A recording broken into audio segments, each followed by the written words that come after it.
Oh, hey. Oh, I'm at a place. Oh. Whoops. I'm a little bit off to the side, but I'm facing the right direction. So, I got that going for me. Hey, what up? It's me, your boy. We're gonna talk about some really dumb things. Don't look at the bottom part that's right there yet, because that's how far I got before I had to stop because my brain imploded with the absurdity of what I was reading. I didn't even get through the first tweet about this. So, so today we're gonna talk about Amber Heard stands and what their positions and arguments are. I mean, I use arguments and positions synonymously with shitty opinions that are based on nothing. So, and we're also going to talk about the ACLU because apparently the ACLU is attempting to sue Johnny Depp because they got subpoenaed, and getting subpoenaed cost them money. Yay! So that's a thing. Let me just fix my camera real quick so I'm not like outside of the lines. There we go. Hey. There we go. I fixed it. Oh boy. All right. So let's get started. I'm already happy with this person's name. Overeducated millennial woman with a cat whose @ handle is Thanks Pizza Man. There's just something special about taking people who want to be taken super seriously on the internet who have like weird, shitty internet names. That's like, oh yeah, I definitely got to take you seriously there, bud. Oh, okay. Let's get this going and let's get you guys on screen so we can have chat going. I cannot. There you go. Whoa. Puck's outside right now. I'll probably have to go get him. Or not. He might just come back in. You never know. You never know where Puck is. He is not currently in this room. That's what I can tell you. All right. So grab your facepawn protection. Grab your pillows to scream into. Grab your therapist. Get them on speed dial. Every myth surrounding the Depp defamation case debunked. A thread. Myth 1. Amber has no evidence. This is just false. She has 5 years of physical evidence like metadata. That's where I stopped. That's as far as I got before I had to close this. An intrigued feline sent this to me.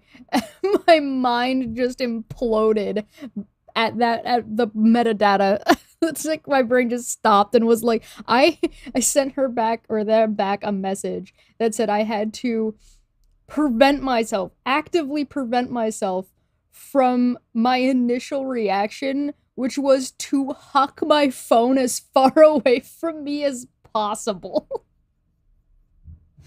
But I could not. I had such a visceral reaction to such an absurd statement. Okay, so let's look at this real quick. We've got Amber has no evidence. That is, you know what? That is a myth. That is not true. She does have evidence. It's just not very convincing evidence. And the evidence that she's presented is contradictory. Evidence being contradicted doesn't necessarily mean that it's witness testimony is evidence. So when somebody says, hey, I've talked to God, or hey, I've seen aliens, that's evidence of aliens.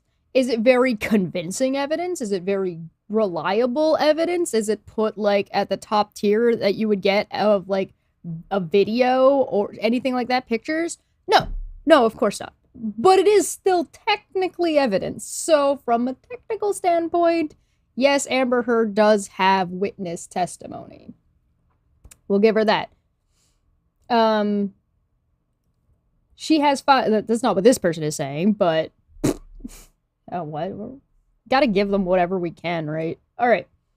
This is just false. She has 5 years of physical evidence like metadata, proven photos of injuries. No, she does not. The reason she doesn't is because the court and her team, specifically, I should say the court, her team in court did not provide originals. So whatever metadata is in there is inconclusive one way or another towards any kind of editing, towards time that they were taken, towards any kind of information you'd be able to actually pull from them, because they're not originals when it comes to metadata. Next off is the proven photos of injuries. Nope. Medical records. No. That was one of the questions where it was like, where are your medical records? And there weren't any. Yes, therapy notes are medical records. No, they're not. And they're dated to 2012 at the latest. No, therapy notes don't count as medical records, although they would be turned over as part of a medical investigation. The medical records themselves would be like the forms that you would be filling out at, if you go to the hospital or you go to your doctor and they're like, hey, tick these boxes and do this stuff. And then there's a whole administrative portion of a hospital or a doctor's office. That is medical records. Somebody's thoughts and notes while they're talking, not medical records. If you want to count that as part of her evidence, though, you could say that Amber told... The best you could get at that is Amber told her therapist she was being abused. So we're still back to Amber's testimony. So now Amber's testimony is evidence. It's just evidence that has been thoroughly contradicted and is not that reliable in the first place, and she's also been proven to not be a reliable source. So you have to kind of take that as it is. Eyewitness testimony, recordings, audio, and text messages. I don't know what that's supposed to be referring to. So if she's talking about like her friend's testimony that things happened, that being contradicted by video evidence is really problematic.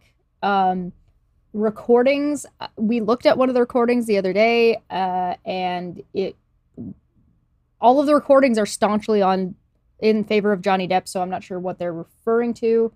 I would say same thing with the audio, and I'm not sure what the problem is with the text message that she's presented. Those text messages weren't sent to her, so they're not evidence of abuse of her. They're evidence that Johnny was fed up, and Uncle Johnny was fed up and thought she was a bitch. But it doesn't. That doesn't constitute. If he was sending her threatening text messages saying I'm going to do this to you, then you'd have a little bit more to stand on. You'd have at least threats, but that's not what we see in the text messages. Also, side note, we see a lot of text from Johnny, but you notice that they had to go digging for those. Whereas you don't see that on Johnny Depp's team's side. Johnny Depp's team isn't like going to find shitty texts that Amber Heard sent to her sister about Johnny. Like, that doesn't exist. They didn't need to reach to grasp for that kind of a straw. But I agree that Amber does have evidence. It's just not good evidence. It's just not convincing evidence. And it's not enough to prove her case. Nor is it enough to throw out Johnny's position. Well, let's keep going. User this person, leave Heard alone. Oh, okay. Has a link in her bio with the evidence Amber has on her side. A lot of testimony on the last day involves using Depp's exhibits against him. Also, it is not grounded in reality to believe all 96 witnesses willing to testify for Amber Heard's defense are lying. They didn't bring that many. Some of them refused to show up. Yeah, that's you could argue this exactly the same way and flip that over to you can't be serious that all of Johnny Depp's experts are just lying for him, right? Like, this is nonsense. I think the most damning piece of evidence she has is the fact that he texted the doctors he pays confirming Amber's claim that she was being over-medicated. Depp himself states this was to keep her under control and that, as a paying client, they should think of good things. The quote here is, I was the client, ultimately, if you and Debbie are able to, at least speak of me, who I really am, and what. I was the one who asked for you to calm her down and keep her under control. Not because she was kicking drugs. It was to take her pressure away from me. Same reason I hired her shrink, ellipses, who, by the way, only made her worse. Okay, yeah, that doesn't actually say anything about drugs or over-medicating her.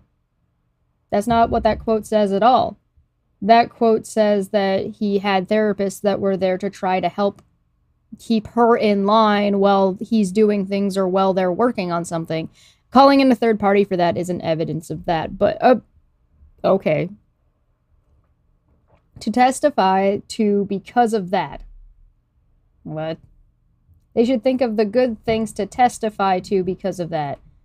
These are Depp's own... Yeah, no, that doesn't say that. This says, hey, if you're able to at least speak of me and who I really am. I mean, that's a standard thing you would expect to ask when you're asking someone to be a witness. That's not evidence of anything. That's just him saying, hey, is there a way for you to testify in what happened? Here was the situation from my understanding. Da-da-da-da-da. This isn't evidence. Okay. These are Depp's own words written to his medical staff. His medical staff. This, to me, proves he's the abuser point blank. Because you're reading into about drugs that it doesn't say. Not because she was kicking drugs. It says literally not because of drugs. This has nothing to do with over-medication. All this text says is, hey, can you testify? Since I was the client, can you testify for me and actually say what you actually thought of me and what was going on?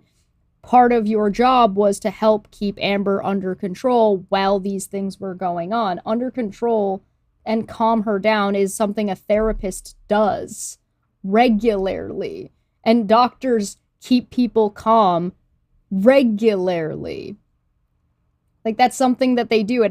Drugs may or may not be related in that, but this is not conclusive. Nor is it saying that Johnny told his medical staff to give Amber Heard more drugs to sedate her, which is what you're trying to say.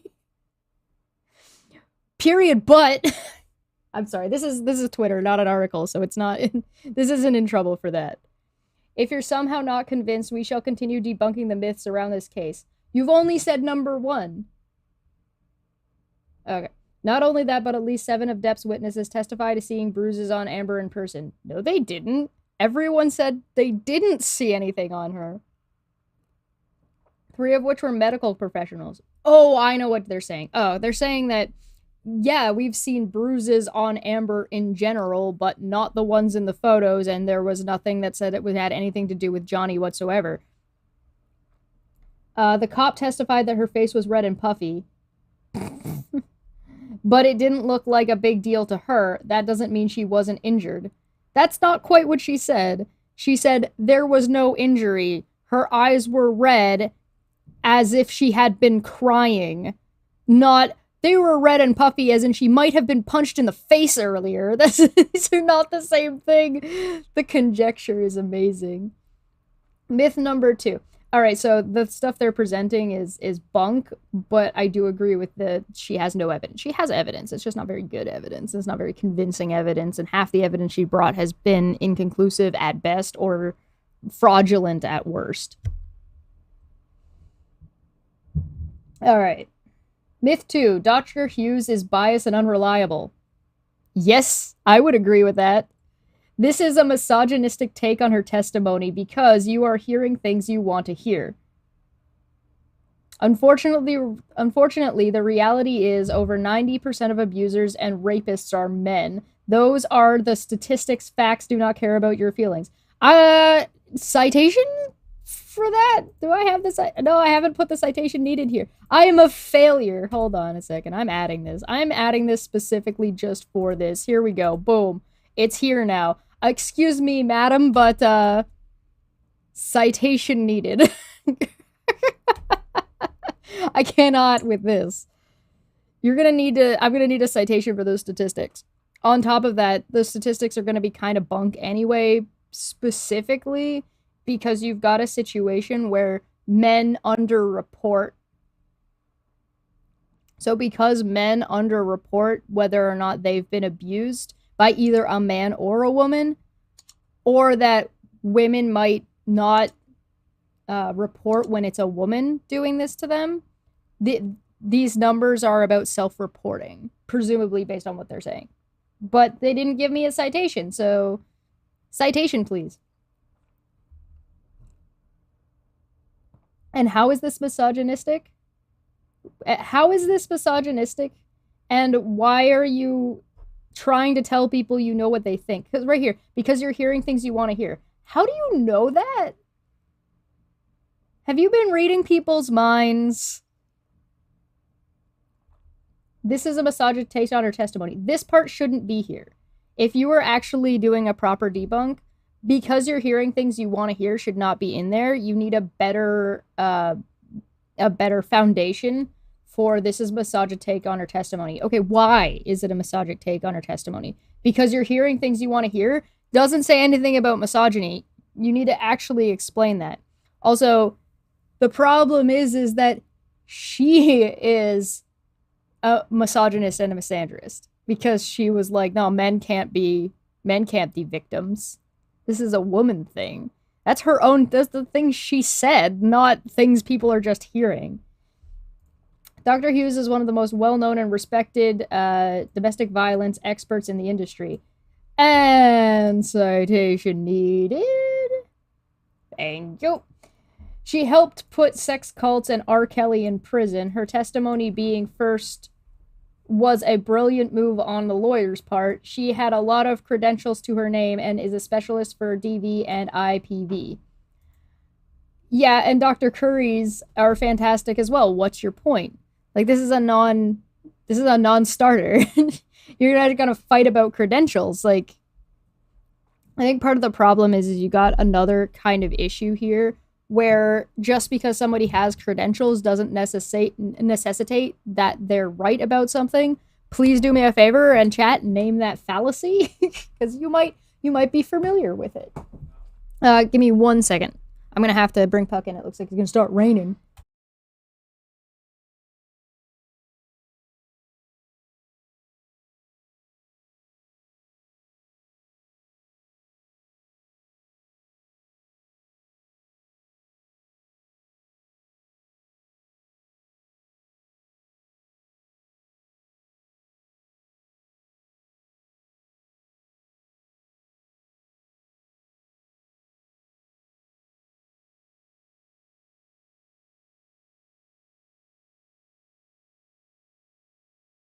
Okay, so now that you've wrapped your mind around that one, did you guys get the citation? Appeal to authority. Yeah, there you go. You know it. You know it. We've been here before.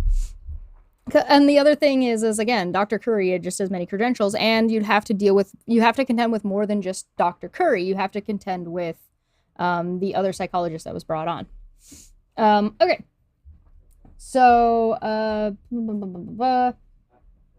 yeah, again, I need citations for this help put sex cults and R. Kelly in prison. Yeah, and people are critiquing her own testimony in this situation. It's not an issue of like, oh, she has all these credentials, therefore she's right about this one thing. You can have all the credentials and still be wrong about something or still have a bias.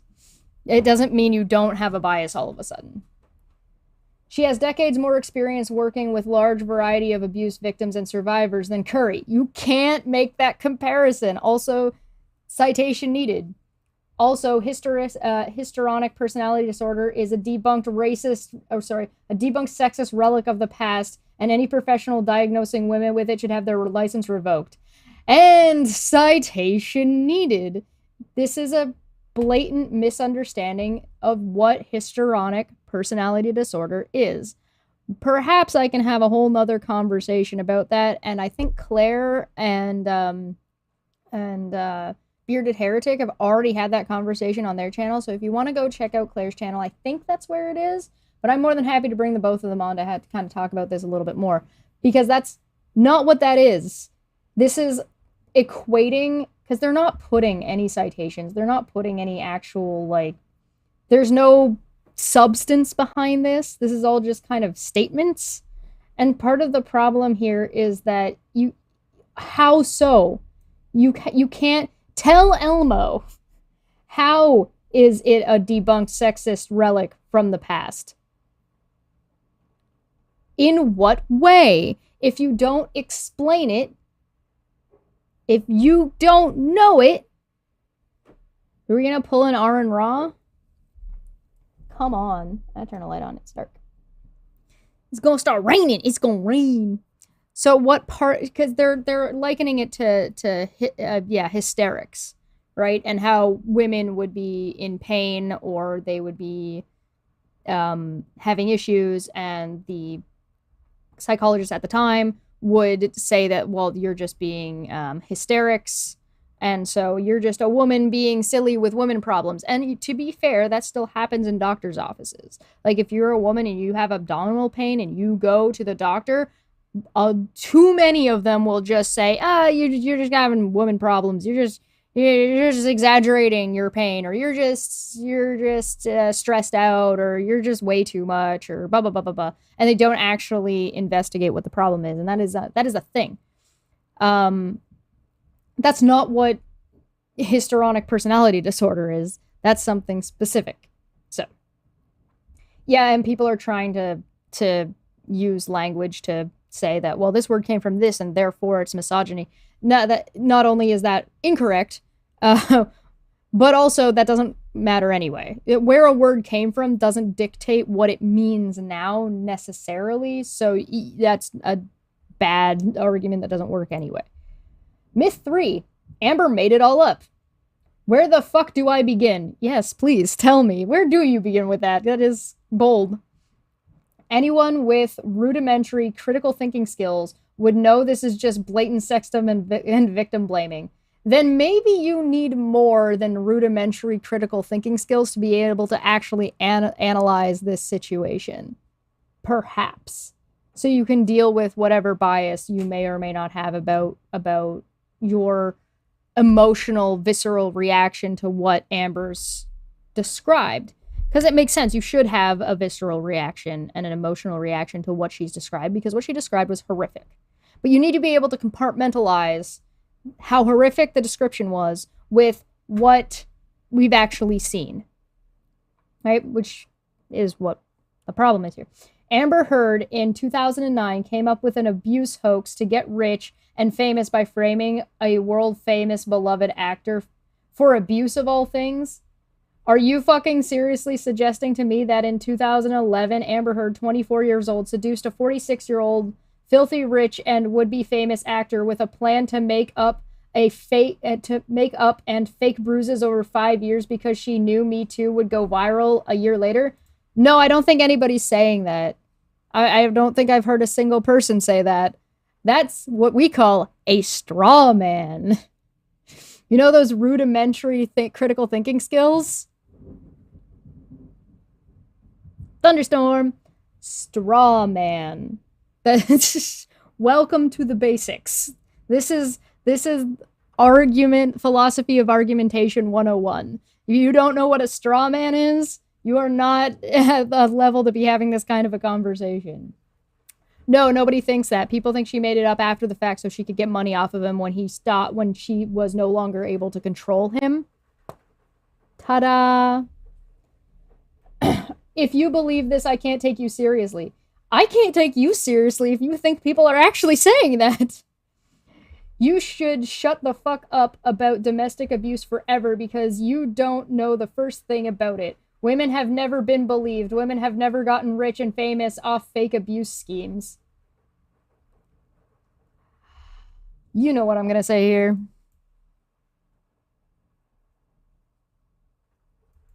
Citation needed. Uh-huh. Alright.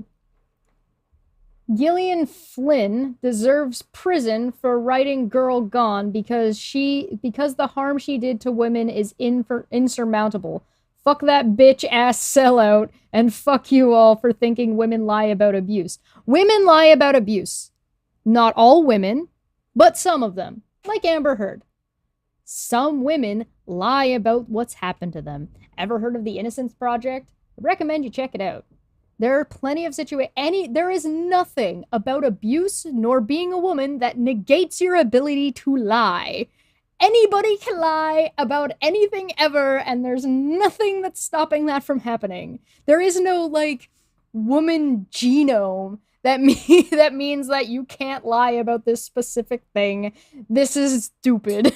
This is real dumb. Something about this being why are you so mad about this Girl Gone thing? What the hell? Go fucking how you see now this is what I call misogynistic, right? Or at least sexist, to say the least. Because you know what? Saying that someone is incapable of something due to their gender is sexist. You're welcome. Stop being so sexist. Show me one actress who spoke out about abuse who wasn't immediately crucified. Amber Heard. Amber Heard spoke out about abuse and was not immediately crucified. You're welcome.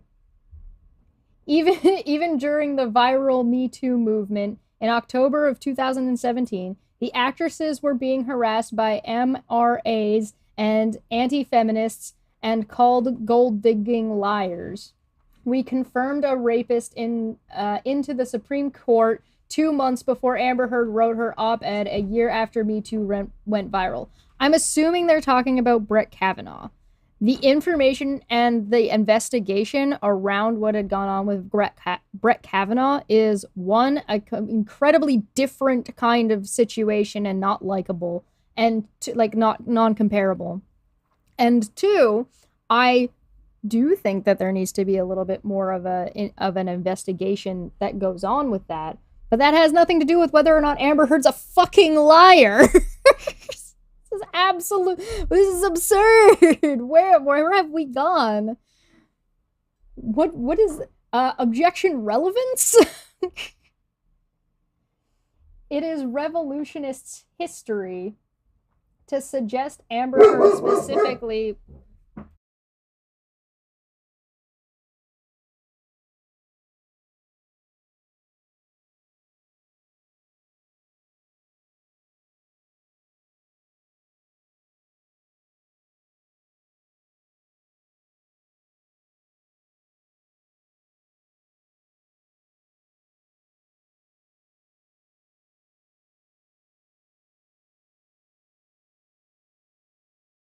Whoops, I was muted.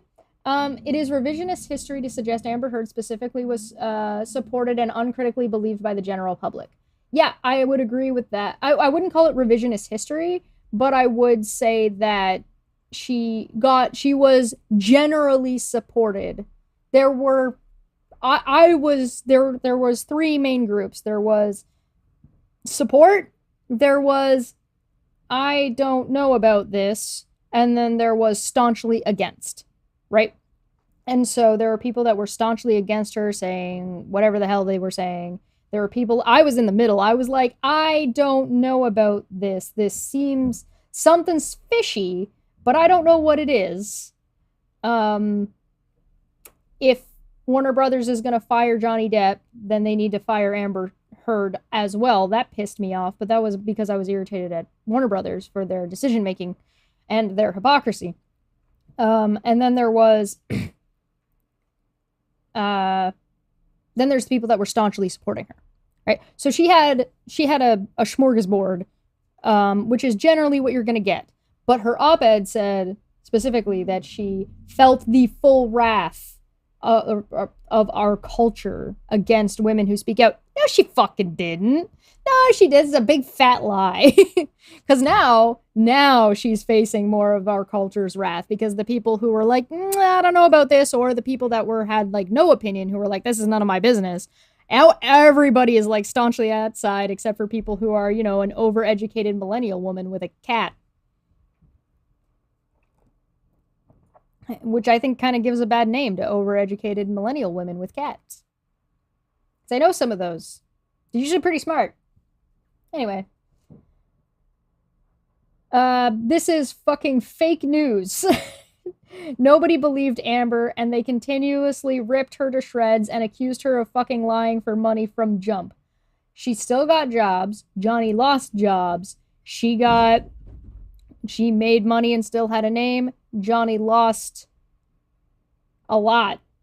Like, it's part of the whole case.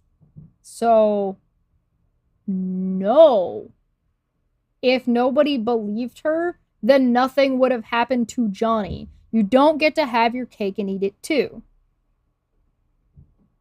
Myth number 4. Amber cut his finger off in Australia. Nope. Sorry, but Depp lied under oath when he said His doctor told him it was a velocity injury. His own medical records prove it was a crushing mechanism that cut his finger off. This is consistent with Amber's theory. What? You could, like, the definition of cut and crushing mechanism is going to be a different, like, these are, crushing mechanism is going to be a medical term, whereas my finger is no longer attached could say my finger was cut off and it could have happened via a crushing. This is nonsense. This is bullshit semantics is what this is.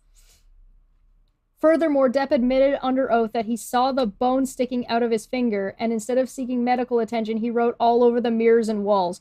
I hate to be the bearer of bad news, but for people who cry a lot about trauma, they seem to not understand what shock is. When you lose a limb or a digit or a piece of your body, or you sustain a lot of damage all at once, your body goes into something called shock, where you don't sometimes it happens when you break a bone, depends on which bone. You're in a car accident, you get up, you walk away, and then 20 minutes later, after the adrenaline stops, you collapse. This is a thing. This is a common thing that happens to the majority of people in these kinds of situations. So no. Besides, if you're going to go ahead and complain about medical attention, you really should be complaining about your girl Hurt over there. So, if you went to that link I sent you earlier, you would see all the evidence taken by Depp's own security team of the writing on the wall, which we've seen. In what universe does a world-famous filthy rich actor, that's non sequitur, being abused, get his finger cut off, and then continue to write on the walls? Non sequitur. Him being world-famous or filthy rich is irrelevant to an abused man who got his finger damaged, then continued to write on the walls. Continued is also implicature. There is no whether he was writing on the walls ahead of time. So this is a matter of, this is non sequitur. And dip, I assume he means Depp. And dip his finger into paint when the blood was dried out, by his own admission. Shock is a thing that happens to people. Same with adrenaline boosts. This is not unusual, let alone somebody who's been abused for upwards of 5 years having a breakdown. Again, not unusual. None of this is that strange. They're presenting it as if it's absurd. It's really not. It is not that strange to have somebody who has a complete breakdown, especially after they're in shock, have adrenaline going, and don't know what to do with themselves. This isn't that weird. Also, on Monday, hey Uplifting, good to see you. Also on Monday, there will be an orthopedic doctor testifying under oath. This is May 22nd, by the way. There will be an orthopedic doctor testifying under oath for Amber's defense. Do you think they will confirm or deny Depp's version of events, that Amber threw the vodka bottle at him and cut his finger to the bone, but only his middle finger and with no glass? Yeah, were we really referencing something Donald Trump said about this? The fuck does he know? Has anybody been watching the Johnny Depp / Amber Heard trial? I haven't seen anything from Donald Trump in months. I didn't realize he was talking about this. My mind can't handle this thread. All right, we get to break out our Donald Trump impression. Has anybody been watching the Johnny Depp / Amber Heard trial? What a lovely couple. First of all, Johnny sued her for writing an article in a tiny outlet that practically nobody read because he didn't want to get bad publicity. How did that work out? She countersued for $100 million. The charges are many and salacious. Scandalous. The nicest of which is that she threw a bottle at him and it took off his finger. She may have a Sandy Koufax type arm. Will they get back together and live happily in peace?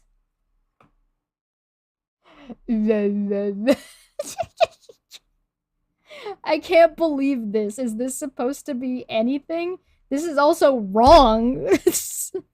Donald Trump got something wrong? Who'd have thought? Yeah, he's not right, though. Also, Ted Danson. Who doesn't like Ted Danson? Heartbreaking, the worst person you know just made a great point. Wow. But it's wrong. He just called the Washington Post an article in a tiny outlet. It's not that. It's the Washington Post.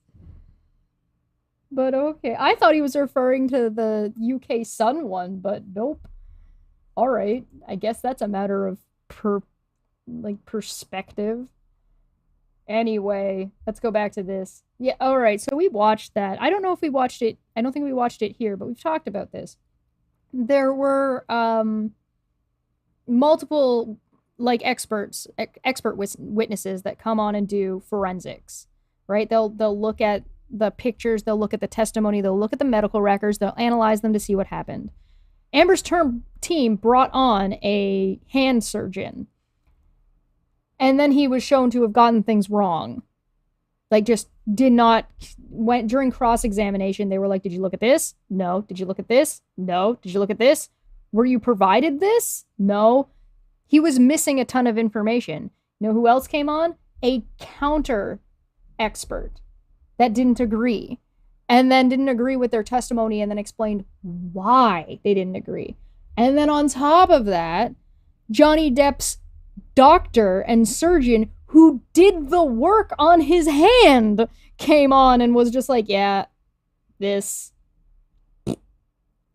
So, hate to be the bearer of bad news. Myth number 5. Thank God. We're getting through this. Amber Heard's hand surgeon didn't have all the facts. Fake news. Myth number 5. The May 2016 incident was planned ahead of time to frame Johnny Depp and make him out to be an abuser. This has multiple layers to disprove, but let's start with what Depp claims to be the honest truth and nothing but the truth under oath. Okay. Depp claims that he was upset with Amber for shitting on the bed, but went over to Amber's place to talk as requested by Amber. He accused Amber of shitting on the bed, and she told him it wasn't her, but probably Boo, who had bowel issues. Yeah, the dog, yes. He went upstairs, and when he came down, apparently Io and Amber were laughing on the phone together at Depp for thinking a human shat on the bed. That's called gaslighting. He tried to go to the kitchen to leave, but this was when Rocky, who was lying in wait apparently, ran in and started yelling lies. The lies included things like, quote, "Leave her alone, Johnny," at which point Amber also started yelling lies from 20 feet away from him, like, "Stop hitting me, Johnny," at which point his 2 guards came in and left, all without having touched Amber. This is his version of events. I don't think that's quite right, but I think it's probably close enough that we can at least work with it. RNGD Gaming said, I don't need to know any more about this person. They are truth social. Oh boy. In order to believe this, you have to believe that not only did Amber and her friends actually shit on the bed. I believe that. I absolutely believe that Amber shit on the bed. Well, I believe that. There is no doubt in my mind that that woman shat on a bed. But they also just started lying about him hitting Amber when he wasn't, in an effort to frame him for abuse. They had already been making up claims about him hitting her from before this, and those are evident from court. Mind you, Amber has 3 witnesses to the injuries on her face and the damage to the apartment in the immediate aftermath. Again, we're back to where do you put witness testimony? Do you put witness testimony above or below video evidence and photo evidence? And if you have 3 witnesses that say they saw something and 3 witnesses that say they didn't see anything, where do you stack that? This is a priority issue. This is an issue of scaling. This is somebody who doesn't understand how to scale someone's word against another person's word, or how to critically say, all right, let's just say they're all equal, right? These three people are equal to these three people. They're comparable. Their faculties are all there. There's no biases. Let's just assume that they're just as equal as they can be for the sake of argument. Great. We throw them all out because they just negate each other. Now what? Oh, look at this video evidence that shows what Johnny's saying is true. Oh, look at these photos that are actually originals. Oh, look at these photos that she's presenting that aren't originals. She doesn't have well-documented abuse because half the pictures that ought to exist don't. I wonder why. Trying to retroactively insert things is not uncommon for these kinds of a situation. All right. I'm sure Emily's stuff is more interesting than mine is right now, to be fair. So I'm just looking at some really dumb things. Excuse me, Dumb Book Friday. All right. The three witnesses that saw her face damage in the apartment, in the immediate aftermath, and there are pictures of her without those that damage. There's video without those injuries. There's so much evidence that shows that it's not the case. That's what the problem is. You have to square off. She's saying this, and she's got a handful of people that are also saying that, and then there's this absolute Mount Everest of here's photos of her at this event, here's video of her at this event, here's her saying this thing, and here's a picture of the paparazzi from this thing, here's her on the red carpet, and all these pictures, and not a single one of them has a bruise on it. So are you gonna believe person A, B, and C and what they're saying? Or are you going to look at the photo evidence and say, well, there's no injuries there? I don't know. Damage to the apartment in the immediate aftermath. And not only that, but they would have to call the cops, mess up the apartment while they waited for them to take photos of the damage and then cleaned up. That's not weird. The damage before the second pair of cops came, all the while not cooperating with police once they actually got there because, I don't know. Listen, just because you wouldn't do that and you don't know how to stage something like that or what the thought process would have been, doesn't mean that somebody else didn't do it. This is terrible argumentation. This is like, well, that doesn't make any sense. Why would they do that? Gee, I don't know. For shits and giggles, I guess? No, you already talked about to frame him. That was something that you already said was something that was proposed. So no, this is you presenting something, presenting it as ridiculous, and then saying they're doing it for shits and giggles.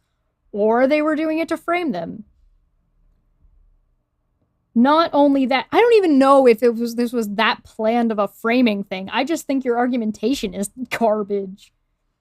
Not only that, but you have to have at least 5 other witnesses who all saw Amber bruised and injured after this, including the judge who granted her a restraining order against Depp. Are you seriously going to talk about temporary restraining orders again and how that works? We're really going back to this one? I refuse. After seeing the injury on her face in person, also, if she painted the bruise on during their relationship, why is the courthouse photo the same the first time we had visual confirmation of the abuse? Actually, that's a really good question. If Amber had been abused to such a degree, why have we only, especially with a split lip and then going on to the James Corden show, why is this the first time any paparazzi at all has gotten any photo of her with a bruise? Oh no.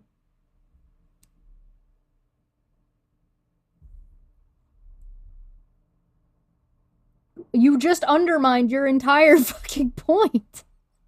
Myth 6. Amber lied about her nose being broken. False. She had always maintained that the headbutt made her feel a searing pain that made her think her nose was broken, but she also went to an ENT doctor in 2017 after she had trouble breathing out of her nose.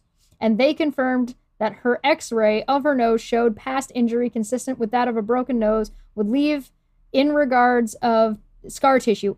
According to her, that's what she said. This isn't something we know. This is something she said, the EMT doctor said after the fact, of which she has no backup because it was not admissible. Why was it not admissible? Because it was literally just her word and it's not related. You would have to, where is that medical record? Why wasn't that put into evidence? Good question. Great question. Next question. The other half of this is this. She said she thought her nose was broken. Well, again, if we're going to go play bullshit semantics on Johnny Depp and say, well, he said he cut his finger, or you're going to argue between a cut finger and a crushing mechanism, which is what you actually went with, which is an even worse decision, you're going to take the semantics of cut his finger versus crushing mechanism and take the semantics of that saying that Johnny Depp lied. But you're then going to say that, well, Amber said she thought she broke her nose when she backpedaled on the stand after she said, my nose was broken. Johnny, you broke my nose. You don't get to have your cake and eat it too. You gotta pick a lane. If you're gonna make this kind of argument, you need to make a decision. And again, I'm trying to help you here. I'm trying to help you make a better argument for Amber because these arguments are garbage. You need at least some consistency. I would recommend writing a draft. Get yourself a chart of fallacies and make sure none of your draft contains any of those fallacies. If it does, just take those out entirely. Then you need to prioritize your information. Your myth number 1 is your strongest one so far, but you didn't argue it well because you didn't know what you were arguing. I'm going to keep moving on. Keeping on, rolling on, keep it up, moving on, rawhide. It is important to note that maybe broken noses are subtle in nature and cannot be easily identified by non-medical professionals.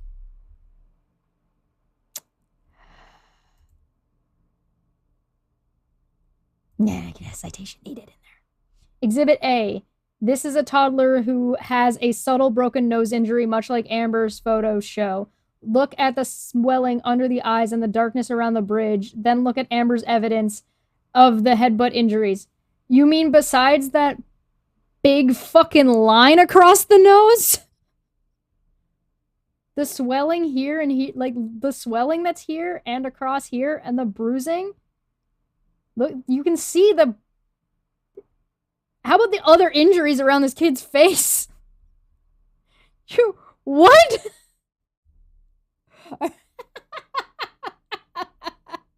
Oh, no. Okay.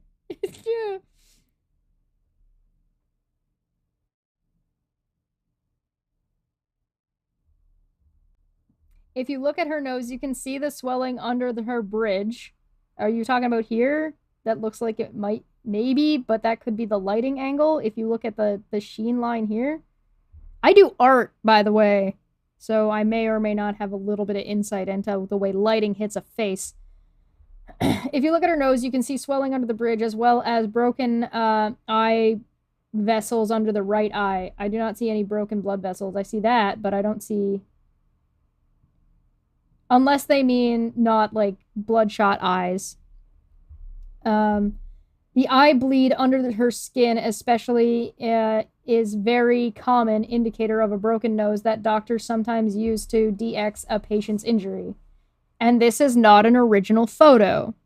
So you don't know what has been changed or altered on this photo. Assuming it's nothing, you don't know where this injury came from based on the photo alone. You need more than just the photo itself to indicate that... Isn't this the photo where she supposedly had a nosebleed? The lighting here is... You can see the light in the background, actually. And the side view here...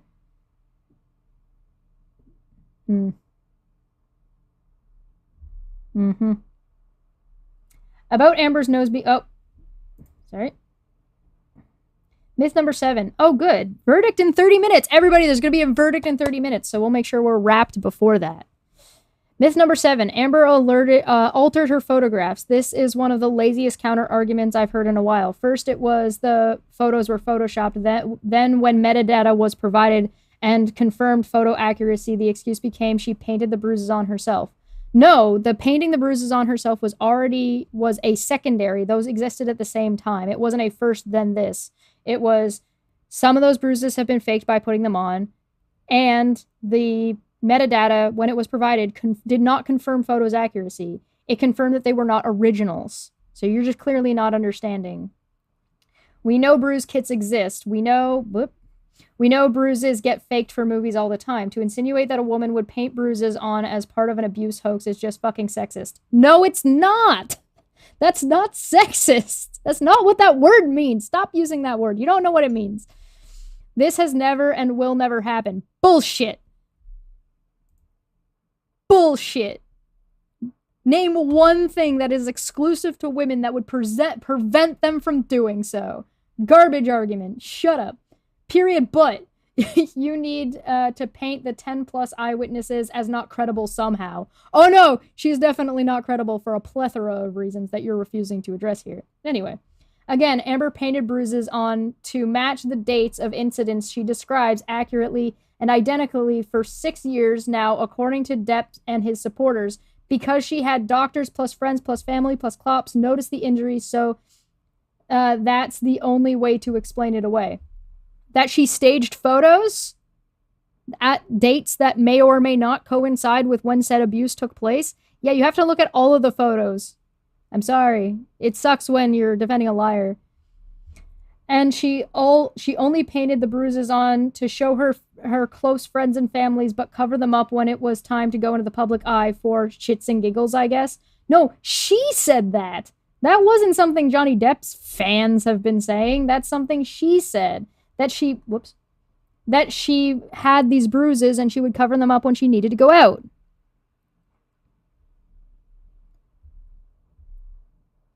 Again, we're back to the shits and giggles. No, to gaslight a court. No Depp Heard has given me I don't know what the fuck that means. Given me a reasonable explanation for why she would do that instead of just leaving the fake injuries on to show the world the bruises and give herself more credibility. How about because she's stupid? How about because this is like a lie that got way fucking out of hand and that she was expecting just to be able to fucking abuse Johnny and didn't realize that this wasn't gonna go her way? How about that she was overconfident? You want some fucking examples? It sounds like you're just not listening. It sounds like you're hearing what you want to hear. Anyway. It also doesn't make... I like how you're actually incidentally admitting that her credibility is lower because of the way she's handled this. It also doesn't make sense that Depp admits to things like headbutting her accidentally, but maintains he never touched a woman, misheard, or otherwise in his life. Yeah, because you don't understand context? Because holding on to somebody and, like, while they're struggling, them getting bopped is not uncommon or an unusual thing when you're trying to defend yourself? This is stupid. Nikki earlier just said something about something. Sorry, I missed that. Amber Turd is the real monster. I would probably agree with that. Helios said, using the free milestone notifications to provide counter citation, that I personally know 2 women who have bragged about faking bruises with makeup to frame someone. One was a boyfriend and the other was her ex-girlfriend. Fucked up. Yep, thank you, Helios. Other stream says it's in 90 minutes. Yeah, okay, cool. Cool. We're gonna get a verdict today. Myth 8. Amber lied about injury. Also, yeah, never touched a woman is meaning intentionally harmed a woman, not accidentally headbutting. That's not contradictory. Myth 8. Amber lied about injuries on her back when press photos prove otherwise. False. Amber has never claimed to have had bruises left by Depp on her back from the closet incident. When asked during cross by Walmart lawyer Vasquez, Amber said it best, quote, "Why did I include the closet incident? Quite frankly, because it happened to me. I knew there were photos of me in a backless dress. Do you think I would have made this up knowing how easily it could be disproven? But it happened to me, so I included it." That's not a defense. Saying, oh yeah, but why would I lie about this? Doesn't mean you didn't lie about it. That's called obfuscation. It's saying, well, that'd be ridiculous. Why would I lie about something? We saw Kyle do this shit. Come on, this is baby games. Amber has always maintained he kneeled on her back and beat her, or it wasn't just that there would be injuries on her back, it's that there would be also injuries on her face and arms and potentially her knees. He's kneeling on her back, beating her around the head. So, gonna need more than that. Amber has always made, because never one of these things is something that could be considered like slight. It's always he was beating me around the head. Amber has always maintained being paranoid about checking her back in the entire night, as evident by her literal craning her neck back to check on her back in this fucking photo. She even expressed gratitude that she was bruise-free given the nature of her dress. This legitimately tells me exactly why we know she's full of shit. We know how people respond in these situations. There's commonalities. Sure, there's outliers. However, come the fuck on. The not bruises in her pictures means that's proof that she was being beaten. Oh, okay. If she was lying, she could have simply not included such an easily fact-checked story, and it would have made her more credible, not less. Depp head has yet to give me a proper reason for why Amber would include the specific incident when she could have just not. Why is anybody else supposed to know why she would do something stupid?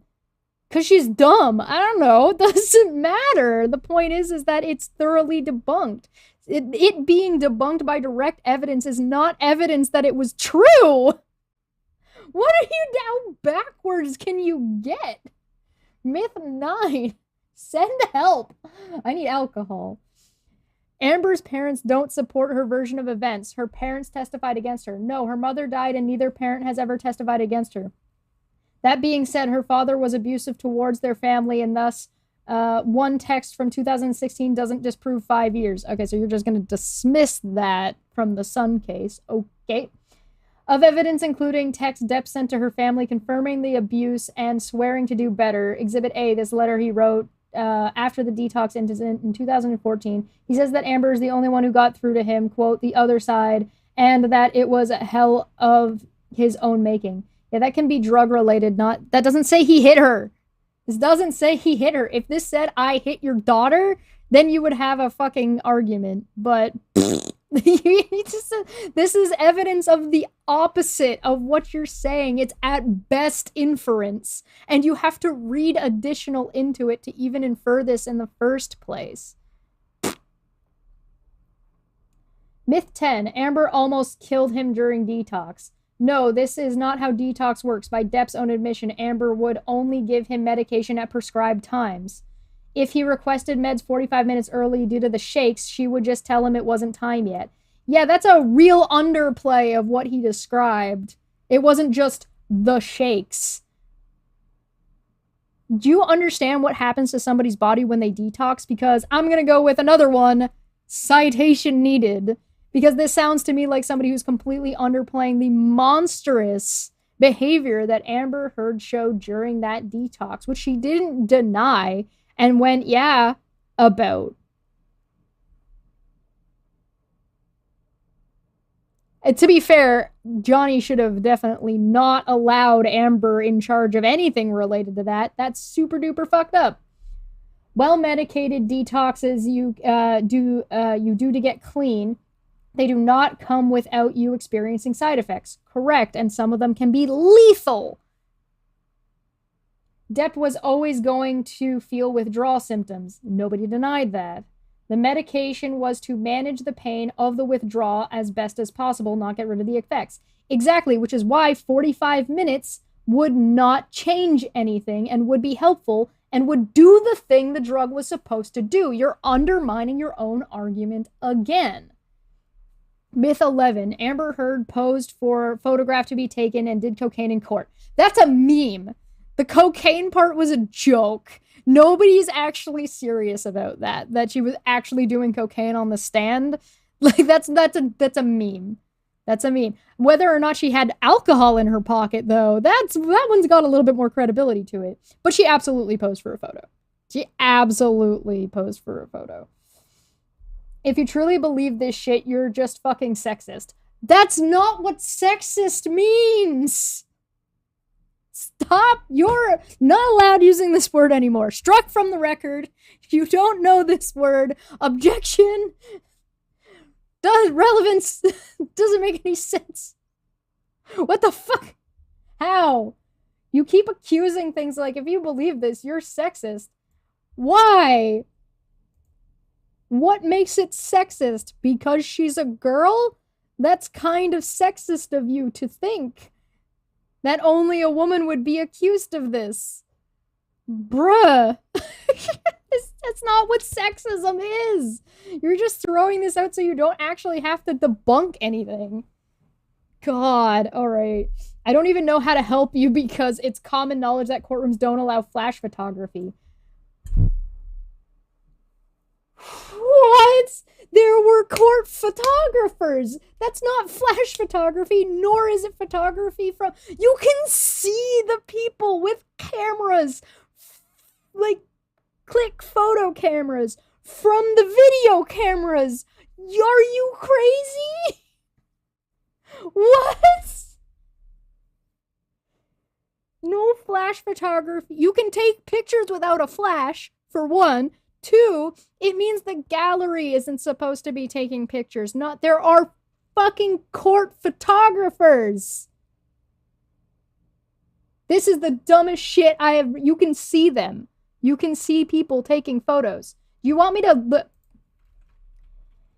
Amber Heard, Johnny Depp, court photographer.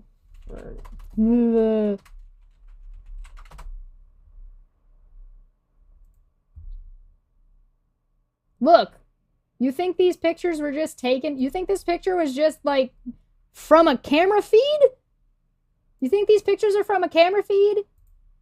This is her on the stand. You think this is just a screenshot? Who the fuck do you think took this photo? You fucking nut. Crazy. What?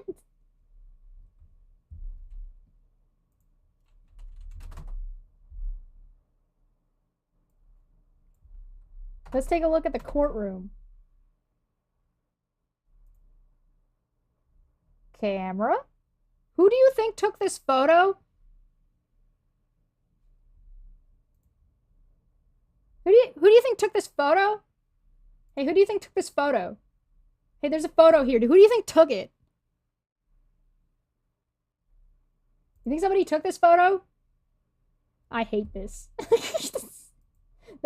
I've read some absurd shit in this fucking thing, in this thread, but that's the most so far. That is the most absurd shit. Oh my god. Okay. The cocaine myth has already been debunked, but I will link a tweet here that provided the shit is just badly edited, it would be impossible for her to do enough cocaine in such a manner. What the fuck? But anyway, watch this video. And then there's no link. But okay. Rez said, every tweet in this thread warrants objection hearsay. Yeah, it really does.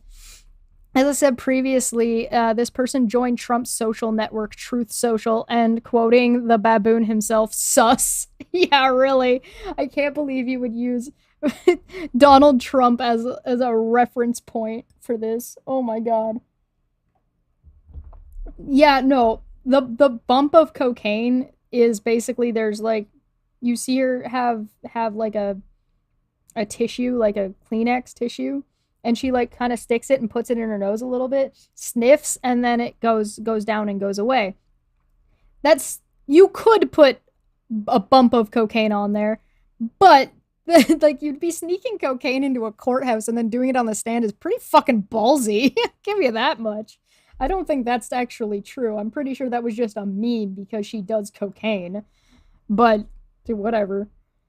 If you're gonna take it seriously, I thought it was a joke. I thought it was just for funsies. If there's anybody who actually believes that she was doing cocaine, I mean, fine, but your reasoning is gonna be a little shaky on that. I don't think that's a make or break. Myth 12. Amber admitted to being an abuser.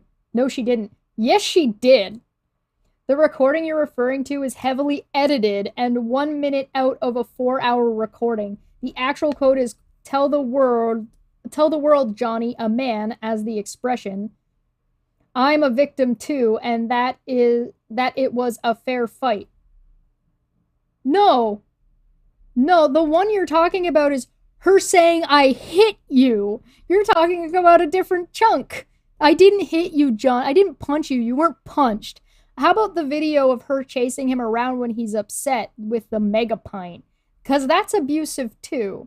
There's almost all of the audio and video recordings actually go against Amber. This is in response to Depp getting angry at her and calling the cops. Citation. To which she denies calling them. He then responds with, "It was Io, but you told him." And she said, "When you had your hands on me, question mark. Oh, I'm sorry, I thought I was going to die, so yeah, I told him to call the cops." In no way was she implying anything other than, quote, "You were beating the fucking shit out of me. Of course I was going to ask for help because I know what you're capable of doing to me." Then what? Why is she that implicature, and you're just imposing your own interpretation onto this shit? This is not relevant. This is called projection. If you've ever seen a woman be blamed for calling the cops on her abusive husband, you can immediately recognize the contents of what she was saying to Depp and why. No. Also, you need to lay this out way better because this is really hard to understand what you're trying to say. This makes no sense. To shame her for expressing this very rational fear because he had been beating the shit out of her for 5 years at that point and had raped her several times. Citation needed.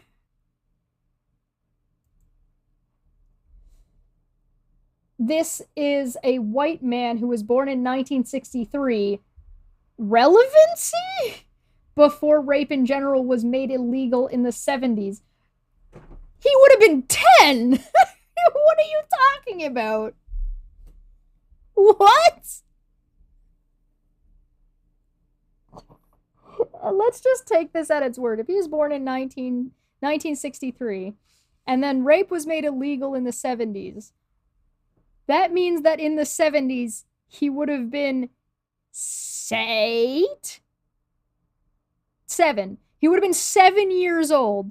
Are you seriously trying to suggest that because he was under 7 when rape was still legal in the States, that would have been enough time to indoctrinate him between him now being in his, well, let's say then, for 5 years ago, for him then being like in his late 40s? That makes literally no sense at all. And before spousal rape was made illegal in 1993. If you're going to tell me it's impossible that this man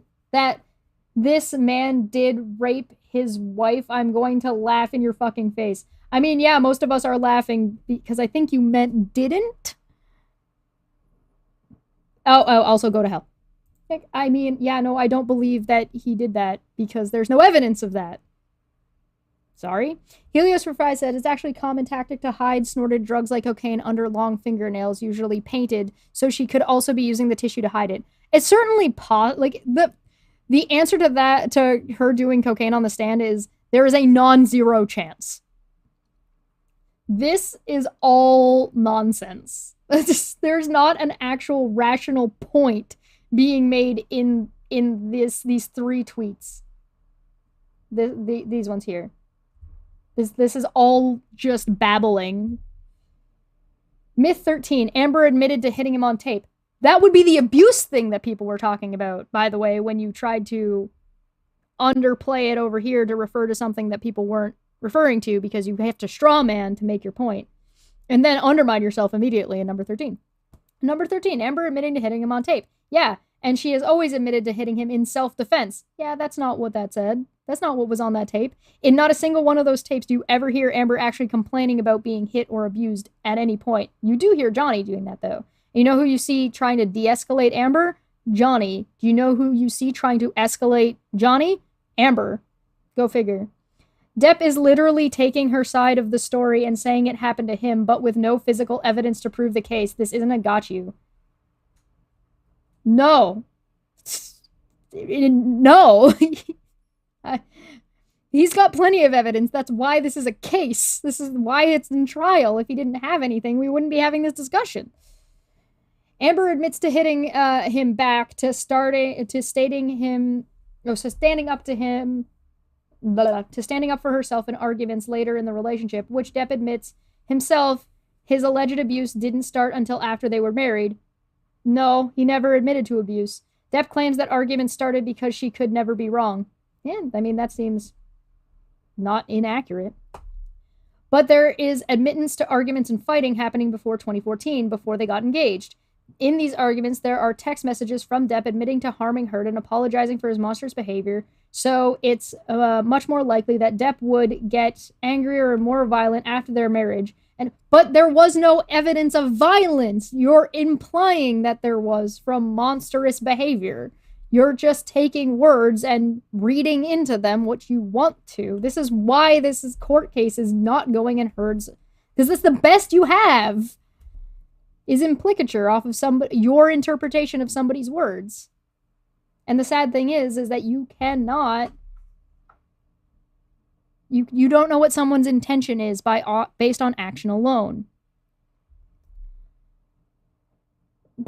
Amber started fighting back because freezing and fawning wasn't working for her, and she was still in an unsafe environment based on her. Again, all of this is just assuming that what Amber Heard saying was true, despite evidence to the contrary. When Amber wouldn't admit to being wrong, he started disputing his lies. He started getting angrier at her. Citation needed. He claimed, this is a whole. I don't recall any of this really being in the court case at all, so I don't know where this person is getting that besides their own analyze and their own conclusions based on what they've heard, which is, they do seem to have a little bit of, what's it called, confirmation bias, and a little bit of the I'm only taking the part cherry picking and straw manning. He started getting angry at her. He claims this when her physical abuse of him started, and that he would leave to get away from her, but she wouldn't let him go. We saw video evidence of this.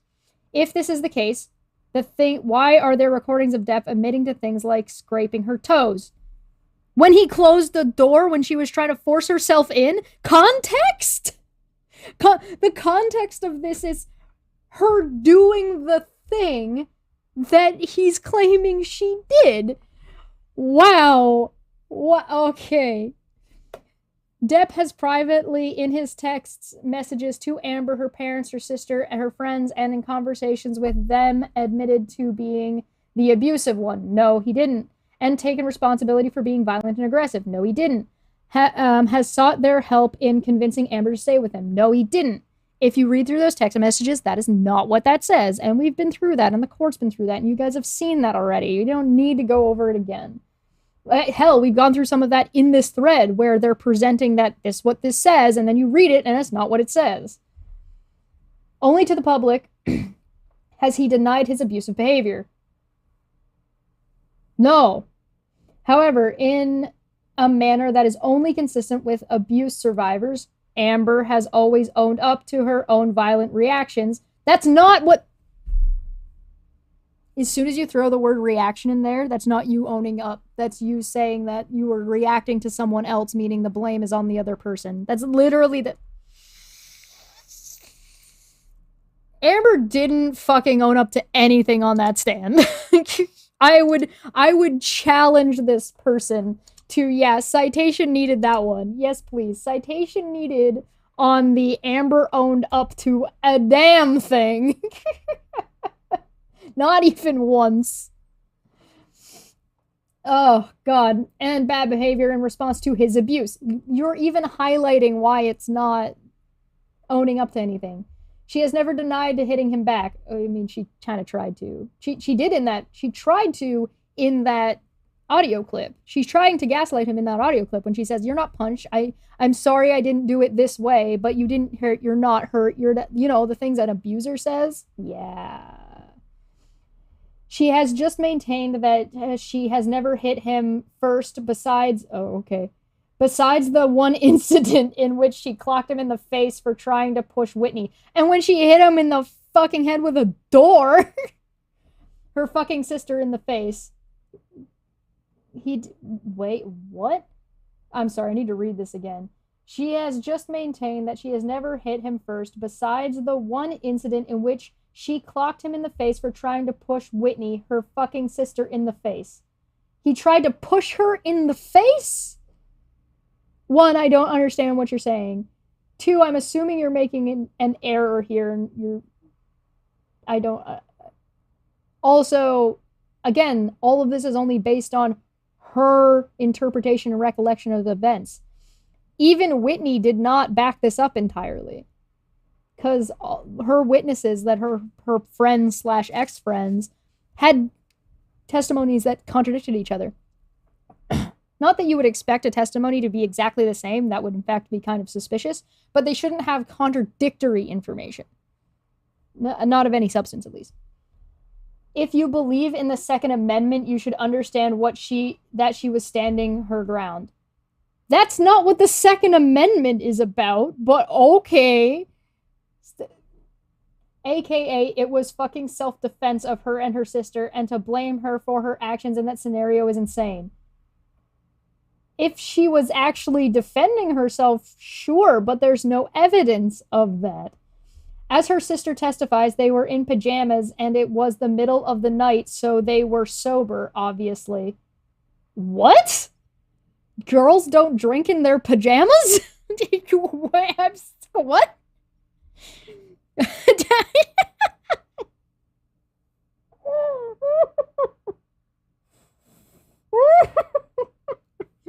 Well, guys, it's confirmed.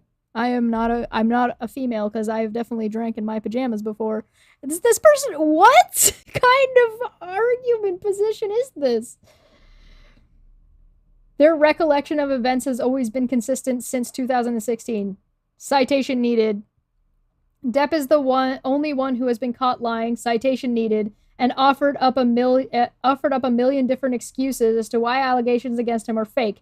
You mean evidence and argumentation? But without any evidence proved to back up his claims. That's just not true. I can't show any more. It's not letting me. It's broken. Show more. Show more. I mean, I don't really want any more. Okay, there we go. Myth 14. I don't know how long this is. Amber admitted to planning the hoax out. False. Yet again, you are referring to the same mediation recording from July 2016. The victim one debunked earlier. That was heavily edited to exclude relevant context. The context here is that Depp is the one who accused Amber of her plan going too far, and Amber sarcastically tells him that he's figured it all out. She made it all up. She faked bruises and text messages and that's called gaslighting. It was a clip of her gaslighting him, which is abuse. Particularly in this context. Cackling like a maniac at the ridiculous nature. At least you admit she was cackling like a maniac. Nature of his accusation, because she has all the fucking proof that he abused her, except she doesn't. Like those medical records she didn't show. Like those pictures she doesn't have. Like the original copies. She thought at the time it would be ridiculous for anyone to think she faked it all due to the amount of fucking planning she would have had to do to pull this shit off. Well, kind of. I mean, it's obvious that she didn't plan it from the beginning, but she's trying to retroactively make it that way. So, there's that. Myth 15. Amber has bipolar disorder and is codependent. The only evidence of this is we have a paid-off medical staff citation needed and records that they produced. Some of which state Amber is a man, so who knows how factual they really are. You need to actually read through those. And a paid psychologist who went into the 12-hour assessment with a bias. It wasn't 12 hours all at once. You know this, right? It was 12 hours over the course of a couple of days. And no, I would like to see a citation on that too. And I mean, if you really think that's the case and have evidence of that, you really should report her to the board, because people who are workers in medical fields have obligations outside, like to their field, outside of the individuals, that's outside of their clients. So yeah. According to Curry's Cross, by the way, they're relying on Dr. Curry when there was a whole other guy that they could rely on as well. I think there was at least one or two other medical doctors that were brought up, but of course, we can't talk about that. According to Curry's Cross, she was added to the court records to discuss signs of bipolar disorder in Amber in February of 2021, but she didn't even meet Amber until 2022. Yeah, you can hire somebody ahead of time. That's not relevant.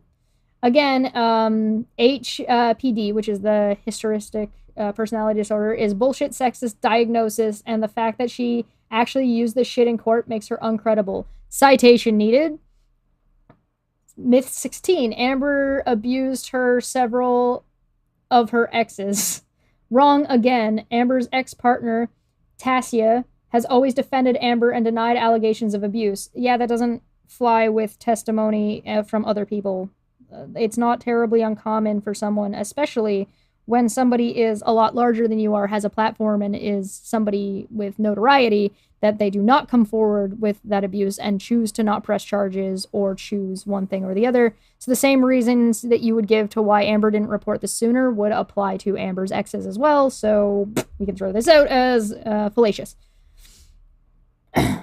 She has explained the charges were homophobic in nature. Well, a lesbian cop claimed it wasn't homophobic, is really the ACAB. Okay, whatever.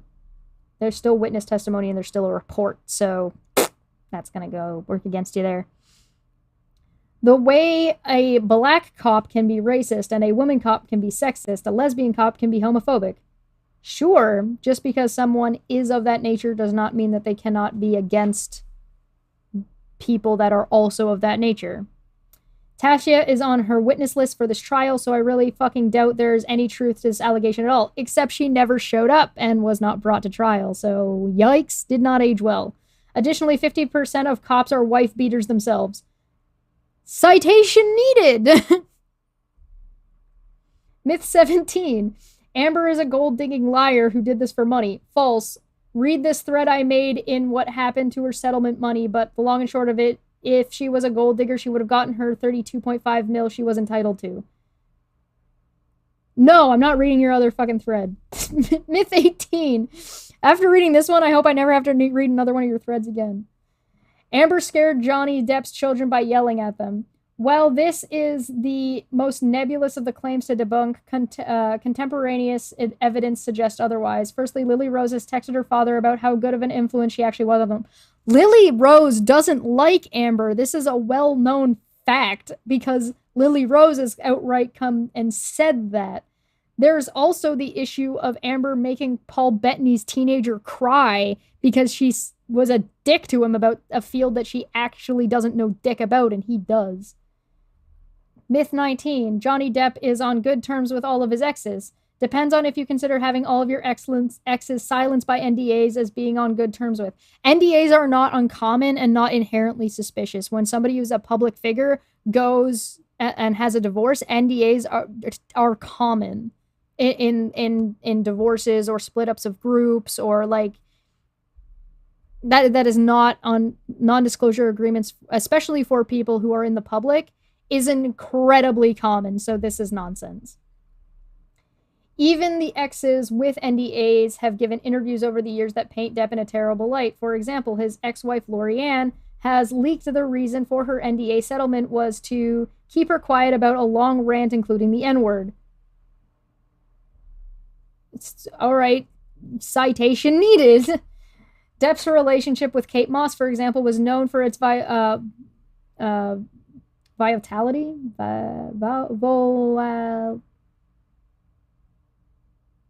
volatility. Sorry, it means it was volatile. In the 90s as well, they claim it was Kate's fault but the age difference suggests a different story. Their relationship was marked by extreme jealousy and Moss doing everything Depp told her. And Kate Moss came on the stand and stood with Johnny, so that also did not age well.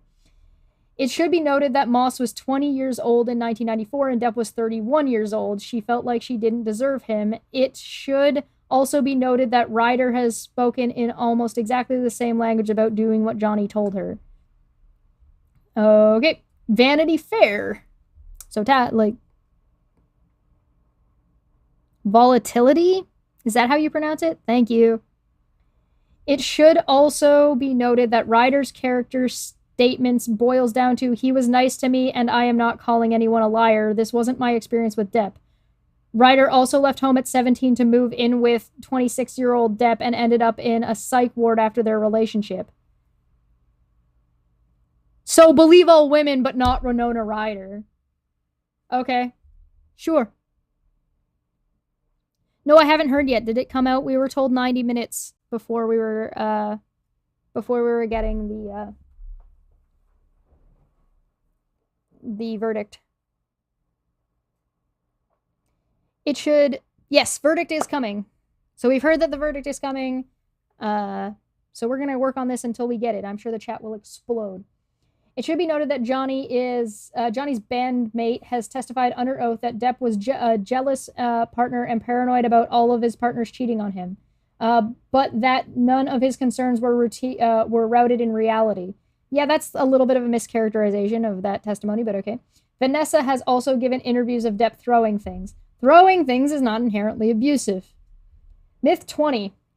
Throwing things and assaulting cabinets is an abuse. Correct. False. Domestic violence experts agree that one of the ways an abuser gain control is by hitting an inanimate object around or near you or throwing things at you. Throwing things at you and throwing something are not the same thing.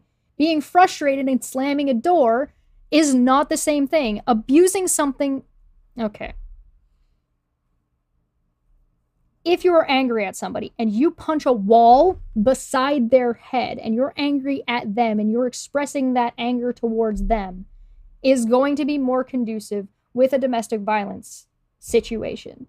And keep in mind that a domestic violence situation is an ongoing thing, not a singular incident. Being angry about something else and wanting to be left alone and slamming a door because you're just angry in general is not abusive, nor does it constitute domestic violence. If we start graying this line, you're gonna have some real fucking problems. Real fucking problems, because that is, you're watering down what actually constitutes domestic violence by doing something like this.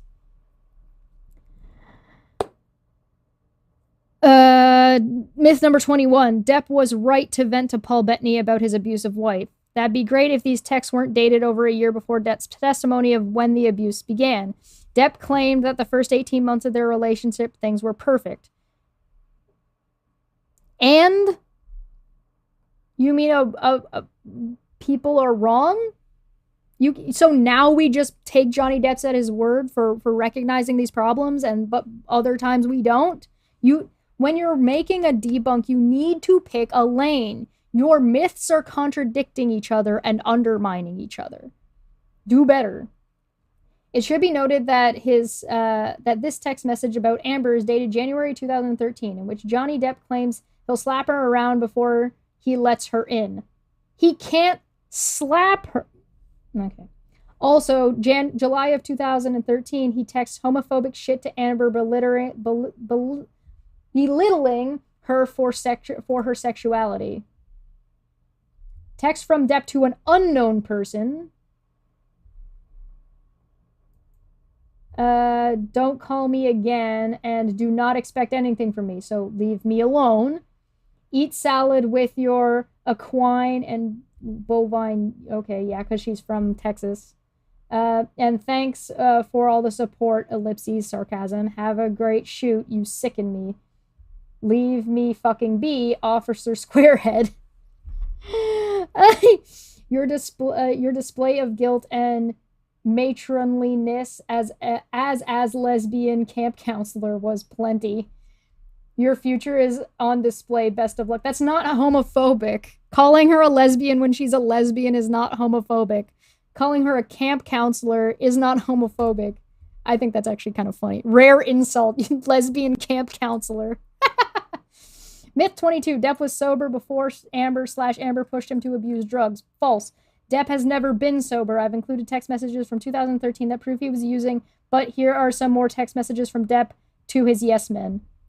All right, so we're going to talk about being sober. Being sober doesn't mean sober from every single... There's two different kinds, right? And they were conflating them in court. One is that you can be sober from everything and be completely clean, or you could be sober from something specific. So if he was not abusing this particular drug, if he was still drinking, that does not mean he wasn't sober from this other drug. So there's, again, we're back to semantic problems. More photos of texts Depp has sent referring to himself as drunk or high or his drug habits. Right, because we're same problem, semantics. This is not true that this man was pushed to using again because he was being abused. These texts are from 2012 to 2014. There's also something to be said for him using, like, the degree in which he was abusing said drug. So if he was drinking a little bit and then there's a spike in his drinking because his mom died or because... So there's a spike in his usage due to stress in his life. These are nuanced problems and nuanced complaints and self-reporting of what he was drinking and what he was, right? So there's a contextualized understanding and a nuance to understanding what someone means when they're talking about being sober, what someone means when they're talking about abusing, and what somebody means when they're talking about this person was driven to drink. Oh, but they drank every Friday. Okay, yeah, but now they're drinking every day. This because of whatever's going on in their life. Right? There's the nuance there. Myth number 20. This is just, again, I don't know what they're referring to for when it comes to Johnny Depp's things. I'm just talking about the overall argumentation here. Myth number 23. Amber is the one who made all of this public. False yet again. If by made public you mean file a TRO and for divorce following a particularly brutal assault, then sure. But unless you're saying particularly brutal assault that ended with one tiny baby bruise, allegedly, supposedly, maybe that could be fake. Following a particular brutal assault, then sure. Period. But unless you're saying she shouldn't have called the cops, then this is moot. No, it's not. So this is a straw man again. Thanks, Joe. Have a good day. Also, August 15th, 2016, she settled with Johnny Depp and signed an NDA. Depp is the one texting his manager after the NDA about duking it out. Quite odd since they just settled and he was the one asking Amber not go to court. Not only that, but Depp contacted several magazines to speak about his truth in August 2018, 2 months before Amber wrote her op-ed. So no, Amber has not put her business out there besides going to court and getting a TRO. Wrong, because there's also interviews that happened. And her reaching out to his lawyers. You're fine to say Depp's team reached out to Amber's team, but you're ignoring that Amber reached out to Depp's team. Myth number 24. Amber's op-ed was the reason Depp lost Pirate 6. If that were true, why did an article from 2018 state that Depp was out from the franchise and wouldn't be returning? Disney execs also testified to having no knowledge of the op-ed, but had seen the Rolling article, the Rolling Stones. Hi, Puck. You have to understand that in situations like this, Amber Heard's team brought somebody from Disney that literally knew nothing about what was... Oh my God. Hi. Hello. Yes. About what was going on with Pirates or not. There was also an interview with one of the upper execs that happened, which alerted Johnny to how Disney was going to treat him for when it came to Pirates. Then there's also that this was going on before the op-ed, right? 40 minutes until verdict. We're counting down. Myth number 25. Maybe we'll get to the end of this before the verdict. I sure do hope so.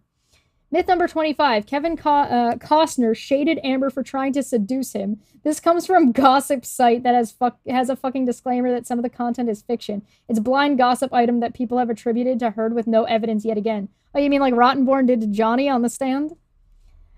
Myth number 26. Amber lied about her makeup. False again. Elaine used a fucking prop in her opening statement. No, she didn't. She said it was this particular one and that got debunked. You're going to try to hand wave that one away. You got busted. Blah, blah, blah. Foundation. There's also a picture of one of the bruise kits she was using, and it's actually a bruise kit. It's in the photo of Johnny sleeping with the ice cream.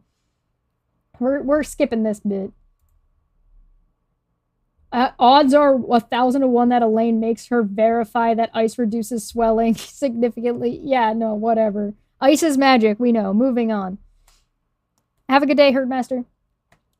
27. Amber cheated. False. Again, the most you have is for this claim is a head touch between two friends around May 22nd, 2016. At this point, their relationship was over, but friends comfort each other physically as well. Y'all stop slut-shaming. Depp admitted to cheating, though. No, there's definitely more than just that. There is testimony of Elon Musk having a key and going in and out of her apartment, particularly when Johnny wasn't there. So you got a little bit more than that, meaning that Johnny's paranoia about Amber cheating was not paranoia. Myth number 28. The UK trial was rigged against Depp and evidence wasn't allowed that was important. False. The UK is the easiest country to win a libel case because the plaintiff Depp doesn't have to prove the statement false. It is presumed to be false by the court.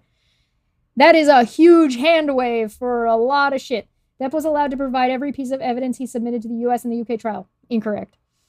This part of the claim comes from the judge throwing out irrelevant evidence like Amber's Australian record for dog smuggling. She took the heat from Depp so he could still get a visa. Citation needed. The judge said it's irrelevant because Amber pleaded guilty and was punished by that legal system appropriately. It wasn't the dogs that got thrown out that should have been brought in. It was testimony that was thrown out and not brought in. It was thrown out on technicality. And the problem isn't about the UK court of law.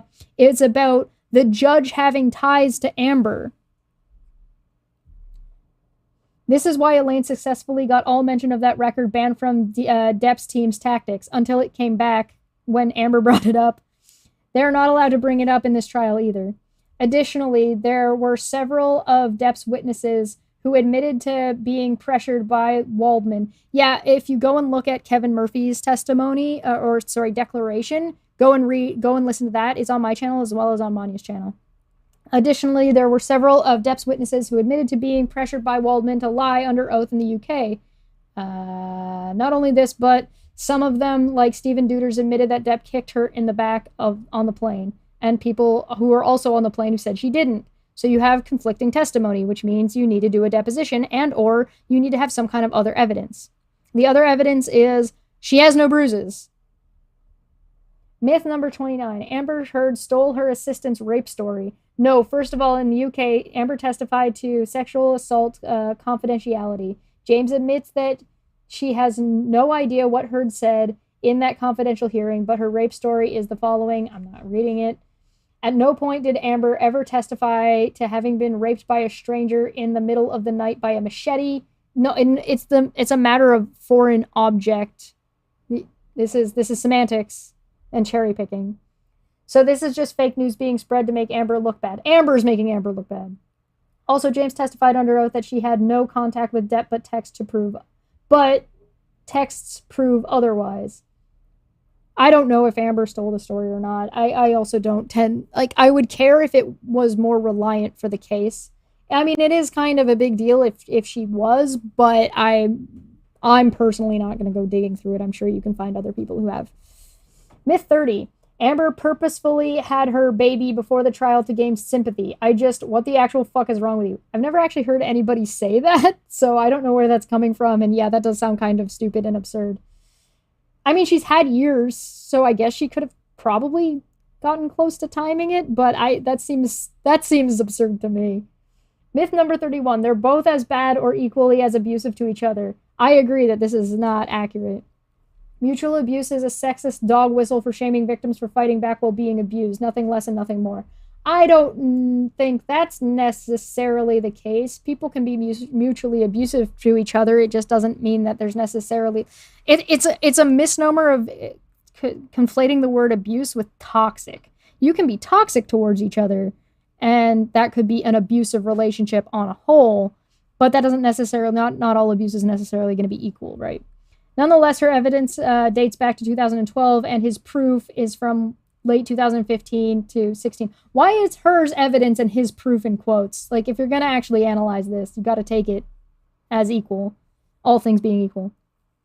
When you look for abuse, the evidence that starts the earliest is usually how you can tell who is the primary aggressor. Citation needed. Amber was beaten for 3 years before Depp claims he was abused, and therefore he is the abuser by your own logic of mutually abusive. No, that's not how that works.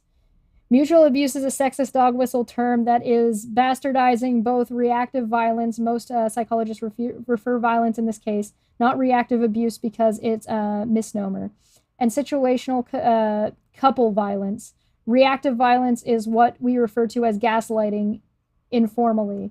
So you mean like Johnny yelling at Amber when he found out she was recording him to bait him into being abusive?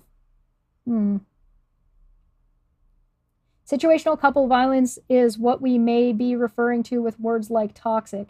There is no power between the couple, i.e. they are both independent people with same salary, race, sexuality, cisgender, and conforming, skinny, pretty, tall, NT, healthy, butt. What? Those are not defining factors in what makes somebody independent. That's fucking absurd. That is almost as absurd. I almost said it was the most absurd I've read so far. But no, it's not more absurd than there's no cameras in the courtroom. There is miscommunication or sometimes violence, verbal, physical, inanimate objects abuse near you, but no control is being gained over a partner. So like the video you referenced earlier. It comes from dysfunctional relationships, but not abusive ones. If there is no power, it's just a bad relationship or incompatibility. Citation needed. I'm going to need more than what you're presenting here. This is an extremely uncommon and rare, and most mutual abusive relationships you can think of are you gaslighting the victim and helping the abuser terrorize their victim. The first step in becoming a better advocate for women is unlearning your victim blaming. Yeah, you should probably stop blaming Johnny Depp and unlearn your victim blaming, overly educational millennial woman with a cat. Thanks, pizza man, guy, whatever your name is. I reread the tweet and forgot to add a couple of tweets with videos debunking previous myths. First up is a video. Okay, so now this is just the court tissue shit and I didn't call the cops, but I called the cops. Oh god, myth 32. Amber lied about doing drugs. No, Amber has been honest about probably 5 times she did illegal drugs, including cocaine. Her best friend since 2003 testifies that she's seen her do drugs less than 5 times in 13 years. Her sister testified to much of the same. Io testified, blah, blah, blah, blah, blah, blah, blah, blah, blah, blah, blah. What's your next myth? We know Amber did drugs. Moving on. Myth 33. Amber wanted to put more details in the op-ed. Sort of. She wrote the first draft. No. She did. That's in the email messages back and forth. Myth number 34. Amber Heard's lawyer made up or doctored text evidence. Yeah, you mean the received incoming stuff? Yeah. I don't know if he did it, but it certainly was presented incorrectly. I'll give it that much.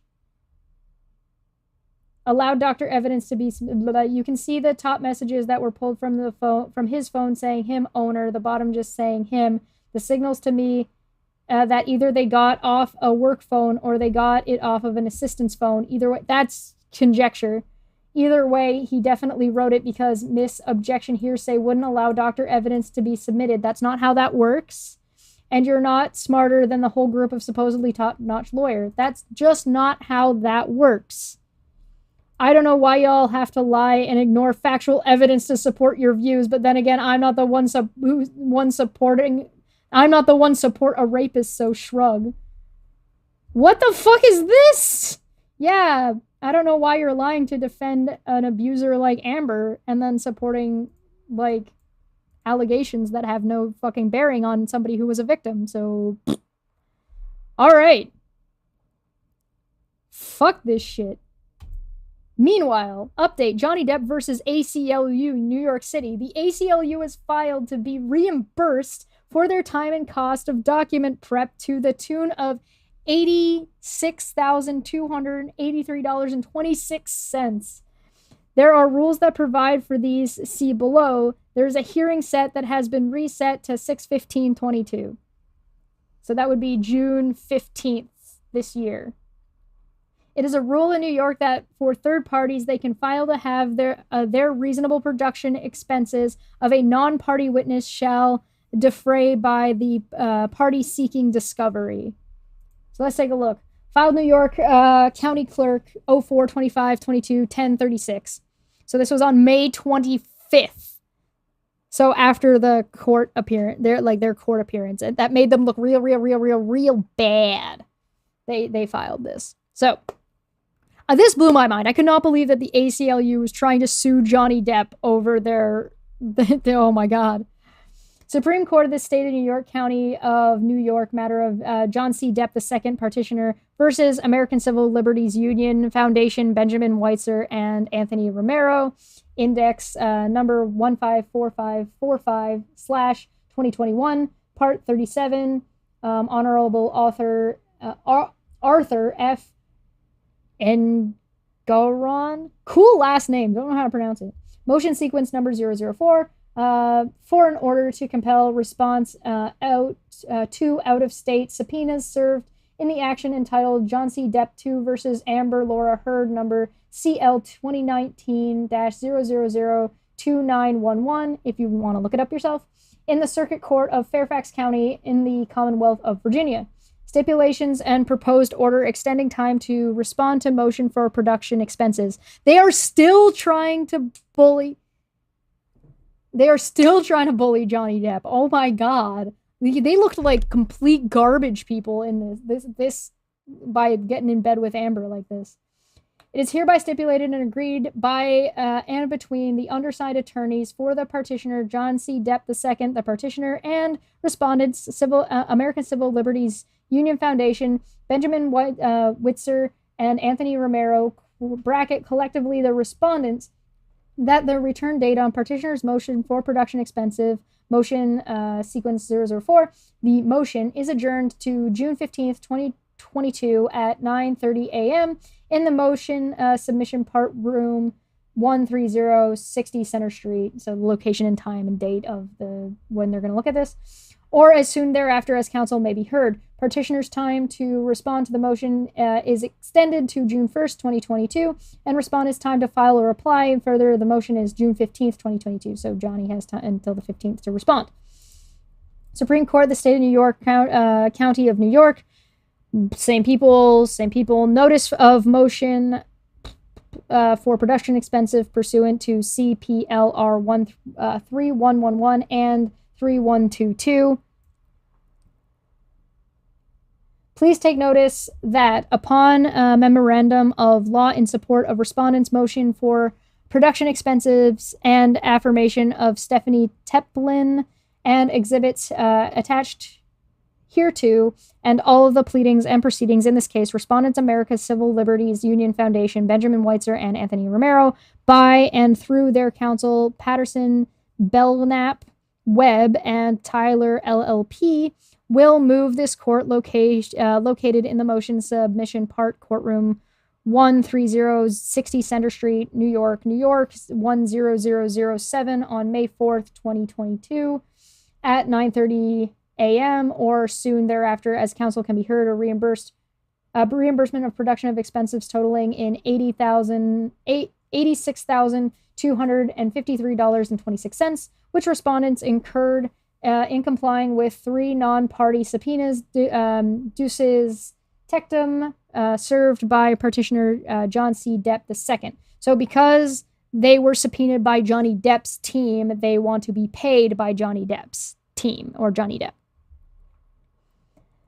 Please take further notice that pursuant to CPLR 2214B, any answering affidavits, affirmations, and or notices of cross motion with supporting papers in response to the motion shall be served and filed at least 7 days before the return date of this motion, i.e. on or before April 27th, 2022, and the respondents may serve any reply papers herein on or before May 3rd, 2022.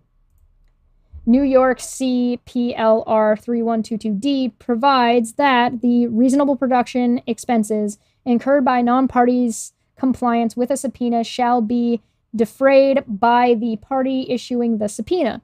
May a non-parties, because the ACLU was not a party, they weren't being sued, it was Amber being sued, and vice versa.